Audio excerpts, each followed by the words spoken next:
এক গ্রামে বাস করত ৩ ভাই। বড় ২ ভাই ছিল স্বার্থপর আর অকৃতজ্ঞ, আর ছোট ভাই ছিল খুব সহজ সরল ও পরিশ্রমী। এই, তুই গরু বের কর, তারপর মাঠে যা। আচ্ছা দাদা, যাচ্ছি। দিনভর কাজ করেও কোনো অভিযোগ করত না। ভাইয়ের কথা মানাই ছিল তার ধর্ম।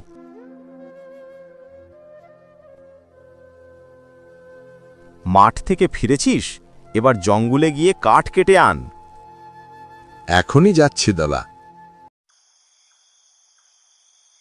ছোট ভাই একাই জঙ্গলে যাচ্ছে।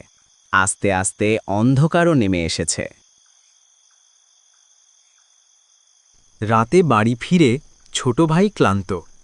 বড় ভাইরা খেতে বসছে। এত দেরি করলি কেন? কিছুই ঠিকমতো করিস না। এত কষ্টের পরেও তার কপালে ছিল শুধু বকা। হঠাৎ বৃষ্টি, ঝড় শুরু হলো। বড় ২ ভাই জ্বরে কাঁপছে, বিছানায় পড়ে আছে। অবস্থা খুব খারাপ। চিন্তা করুন না দাদা, আমি আছি। যাকে তারা অবহেলা করেছিল সেই ভাই তাদের জীবন বাঁচাচ্ছে। ভর ভাইয়ের চোখে পানি চলে আসলো। আমরা তোকে মানুষই ভাবিনি, তাও তুই আমাদের ছেড়ে যাসনি। ভাই, আমাদের ক্ষমা করে দে। আপনারা আমার ভাই, ক্ষমা না করলে কি ভাই হওয়া যায়?